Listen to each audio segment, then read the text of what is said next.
ಈಗ ಮಂಗಳೂರಿಂದ ಡಾಕ್ಟರ್ ಭರತ್ ಶೆಟ್ಟಿಗೆ ಇಲ್ಲಿ ಮಂಜೇಶ್ವರದ ಉಸ್ತುವಾರಿ. ನನ್ನ ಈ ಒಂದು ಇಂಟರ್ವ್ಯೂನ ಕಾಲುವರಲ್ಲಿ ನಾನು ಕೇಳ್ತಾ ಇದ್ದೀನಿ, ಭರತ್ ಶೆಟ್ಟಿ ಅವರಲ್ಲಿ ಒಂದು ಕ್ವಶನ್ ಇದೆ. ಮೊಹಮ್ಮದ್ ಅಶ್ರಫ್ ಎಂಬ ಮಲಪ್ಪುರಂನ ಮಾನಸಿಕ ರೋಗಿಯಾಗಿರುವ ಒಬ್ಬ, ಅಲ್ಲಿ ಒಂದು ಮೈದಾನದಲ್ಲಿ ಆಟ ನಡೀತಾ ಇತ್ತು. ಅವನ ಪಾಪ ಅಲ್ಲಿ ಬಂದು ಆಟ ನೋಡಿದ. ಏನು ಮಾಡಿದ್ರಿ ನೀವು? ಅವನ ಧರ್ಮವನ್ನು ನೋಡಿ ಅವನ ಕೊಲೆ ಮಾಡಿದ್ರಿ. ಕಳೆದ ಬಾರಿಯ ಚುನಾವಣೆಗೆ ಸೋತಿದ್ರೆ ಸೊ ಸಣ್ಣ ಅಂತರ ಭಾಳ ಕಡಿಮೆ ಅಂತರದಲ್ಲಿದ್ದರು. ಸೊ ಅದು ಈ ಅಂತರದ ಬಗ್ಗೆ ನಿಮಗೆ ಈಗಲೂ ಭಯ ಇಲ್ವಾ? ಈ ಚುನಾವಣೆ 2001 ಮರುಕಳಿಸ್ತಾ ಇದೆ. 2011 16 ವಾತಾವರಣವಲ್ಲ. ಈಗ ಸುರೇಂದ್ರನ್ರವರು 5 ವರ್ಷಗಳಲ್ಲಿ ಒಮ್ಮೆ ಆದರೂ ತಿರುಗಿ ನೋಡಿದ್ದಾರಾ? 5 ವರ್ಷಗಳಿಗೊಮ್ಮೆ ಮಾತ್ರ ಮಂಜೇಶ್ವರಕ್ಕೆ ಬಂದು ಓಟ್ ಕೇಳಿ ಸೋತಾಗುವ ಸುರೇಂದ್ರರವರನ್ನು ಮಂಜೇಶ್ವರ ಜನರು ನಂಬಲಿಕ್ಕಿಲ್ಲ. ಬಿಜೆಪಿಗೆ ಮತ್ತೊಂದು ಪೂರಕ UDF ಮತ್ತು LDF. ಸೊ 2 ಮತಗಳನ್ನು ಹೇಗಾದರೂ ಒಡೆದರೆ ಅದು ನಾವು ಗೆಲ್ತೇವೆ ಅನ್ನೋಂಥ ವಿಶ್ವಾಸ. ಸೊ ಈ ಒಡೆಯದಿರುವ ತಂತ್ರಗಾರಿಕೆ ಬಗ್ಗೆ ನಿಮ್ಮ ಪ್ರಯತ್ನ ಏನಾದರೂ ಇದೆಯಾ, ಅಥವಾ ಅಂಥ ಮಾತುಕತೆ ಏನಾದರೂ ನಡೀತಾ ಇದೆಯಾ?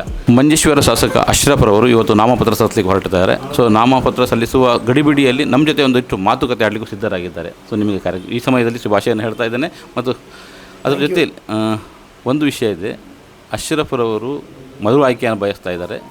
ಸೊ ಜನ ಮರು ಆಯ್ಕೆ ಮಾಡಬೇಕು. ಸಿಂಪಲ್ ಕ್ವಶನ್, ಯಾಕೆ? ಮಂಜೇಶ್ವರ ಕೇರಳ ಕರ್ನಾಟಕದ ಗಡಿ ಪ್ರದೇಶ, ಹಲವಾರು ಭಾಷೆಗಳು ಸಂಸ್ಕೃತಿಗಳು ತುಂಬಿರುವಂಥ ಭಾರತದ ಒಂದು ಮಿನಿ ಭಾರತ.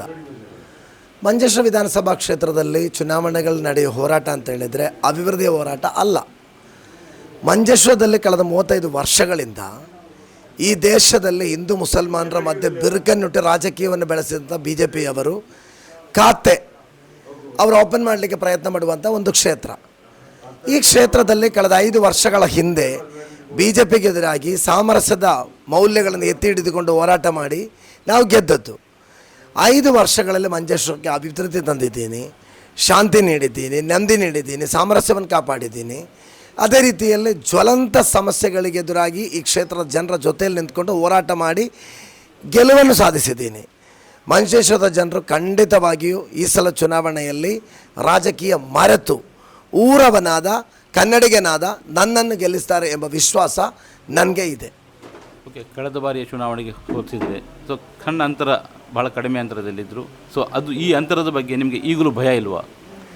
ಮಂಜೇಶ್ವರದಲ್ಲಿ 1980ರಲ್ಲಿ UDF ಸೋಲುವಾಗ ಅಂದಿನ ನಮ್ಮ ಡಿಫ್ರೆನ್ಸು 156 ಓಟು.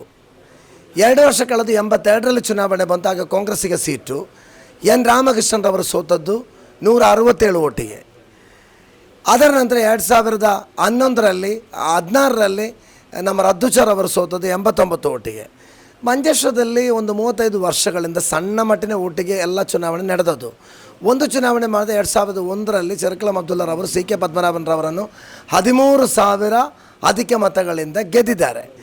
ನಾನು ಈಗ ನಿಮ್ಮಲ್ಲಿ ಹೇಳ್ತಾ ಇದ್ದೀನಿ, ಈ ಚುನಾವಣೆ 2001 ಮರುಕಳಿಸ್ತಾ ಇದೆ.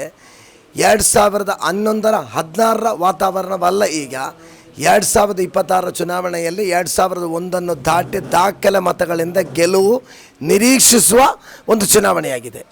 ಸೊ ಅಂಥ ನಿರೀಕ್ಷೆಗೆ ಕಾರಣಗಳೇನು? ವಾತಾವರಣ ಹೇಗೆ ನೋಡ್ತಾ ಇದ್ದೀರಿ? ಅಂಥದ್ದನ್ನು ಜನರ ಮನವರಿಕೆ ಮಾಡುವಂಥ ಪ್ರಯತ್ನ ಹೇಗೆ ಮಾಡ್ತೀರಿ ಈ ವಿಷಯದಲ್ಲಿ ನೀವು? ನೋಡಿ, ನನಗೆದುರಾಗಿಲಿ ಸ್ಪರ್ಧಿಸ್ತಾ ಇರೋದು BJP ಅಭ್ಯರ್ಥಿ ಸುರೇಂದ್ರನ್ 2021ರಲ್ಲಿ ನನಗೆದುರಾಗಿ ಸ್ಪರ್ಧೆ ಮಾಡುವಾಗ ಮಂಜೇಶ್ವರದ ಜನರು ನೋಡಿದರು. 21ರ ನಂತರ ಈ ಕ್ಷೇತ್ರದಲ್ಲಿ ಏನೆಲ್ಲ ಸಮಸ್ಯೆ ಆಗಿದೆ. ಹೈವೇ ನಿರ್ಮಾಣದ ಭಾಗವಾಗಿ under pass, foot over bridge, ಎಷ್ಟೋ ಜ್ವಲಂತ ಸಮಸ್ಯೆಗಳು ಬಂತು. ಕೇಂದ್ರದಲ್ಲಿ ಆಳ್ವಿಕೆ ಇರೋದು BJPಯವರು. ಸುರೇಂದ್ರನ್ರವರು 5 ವರ್ಷಗಳಲ್ಲಿ ಒಮ್ಮೆ ಆದರೂ ತಿರುಗಿ ನೋಡಿದ್ದಾರಾ? 5 ವರ್ಷಗಳಿಗೊಮ್ಮೆ ಮಾತ್ರ ಮಂಜೇಶ್ವರಕ್ಕೆ ಬಂದು ಓಟ್ ಕೇಳಿ ಸೋತಾಗುವ ಸುರೇಂದ್ರರವರನ್ನು ಮಂಜೇಶ್ವರ ಜನರು ನಂಬಲಿಕ್ಕಿಲ್ಲ. ಯಾಕೆಂತ ಹೇಳಿದರೆ, ನಾನು ಈ ಕ್ಷೇತ್ರದಲ್ಲಿ ಓಡಾಡುವಾಗ ಸುರೇಂದ್ರನ್ರವರು ಕೇಂದ್ರದಲ್ಲಿರುವ ಆಡಳಿತ ಪಕ್ಷದಿಂದ ಅದು ಕೊಡ್ತೀನಿ ಇದು ಕೊಡ್ತೀನಿ ಅಂತ ಭರವಸೆ ಕೊಟ್ಟು BJP ಕಾರ್ಯಕರ್ತರಿಗೆ ವಂಚನೆ ಮಾಡಿದ್ದಾರೆ. ಅವರೆಲ್ಲರೂ ಕಾಯ್ತಾ ಇದ್ದಾರೆ. ಈ ಚುನಾವಣೆಯಲ್ಲಿ ಖಂಡಿತವಾಗಿಯೂ ಅವರಿಗೆ 5 ವರ್ಷಗಳಿಗೆ ಒಮ್ಮೆ ಬರುವಂಥ ಒಬ್ಬ MLA ಎಲ್ಲ ಬೇಕಾಗಿರೋದು. ಅವರ ಮದುವೆಗೆ, ಅವರು ತೀರಿ ಹೋದಾಗ, ಅವರ ಕಷ್ಟದಲ್ಲಿ, ಅವರ ಆಸ್ಪತ್ರೆಯಲ್ಲಿ ನೊಂದು ನಿಂತಾಗ ಅವರಿಗೆ ಅಳಲನ್ನು ಹೇಳಲಿಕ್ಕಿರುವ ಒಬ್ಬ MLA. ನಾನು BJP ಕಾರ್ಯಕರ್ತರು ಈ ಚುನಾವಣೆಯಲ್ಲಿ ಕೂಡ ನನ್ನನ್ನು ಭೇಟಿ ಮಾಡಿದ ಒಬ್ಬರಿಗೂ ಕೂಡ ನಾನು ಜಾತಿ ನೋಡಲಿಲ್ಲ, ಧರ್ಮ ನೋಡಲಿಲ್ಲ, ಭಾಷೆ ನೋಡಲಿಲ್ಲ. ಮಂಜೇಶ್ವರದ ಮನುಷ್ಯ ಎಂಬ ಭಾವನೆಯಿಂದ 5 ವರ್ಷದ ಕೆಲಸ ಮಾಡಿದ್ದೀನಿ. ಅದಕ್ಕೆ ಅವರು ಯಾವ ಕಾರಣಕ್ಕೂ BJPಗೆ ಓಟು ಕೊಡಲ್ಲ, BJPಯನ್ನು ತಿರಸ್ಕಾರ ಮಾಡ್ತಾರೆ. ಸೊ ಮತ್ತೊಂದಿದೆ, ಮಂಜೇಶ್ವರ ಅಥವಾ ಕೇರಳದ ಚುನಾವಣೆಯಲ್ಲಿ ಗಲ್ಫ್ ಕನ್ನಡಿಗರು ಅಥವಾ ಗಲ್ಫ್ನಿಂದ ಮತದಾರರು ಹೆಚ್ಚು ಪ್ರಭಾವಿತರಾಗ್ತಾರೆ. ಬಟ್ ಈ ಬಾರಿ ಯುದ್ಧ ಅದು ಇದು ಎಲ್ಲ ಸಮಸ್ಯೆ ಇರೋದ್ರಿಂದ ಈ ಬಾರಿ ಗಲ್ಫ್ನಲ್ಲಿರುವವರು ಮತದಾನಕ್ಕೆ ಬರುವ ಸಾಧ್ಯತೆ ಕಡಿಮೆ ಅಂತ ಹೇಳ್ತಾರೆ.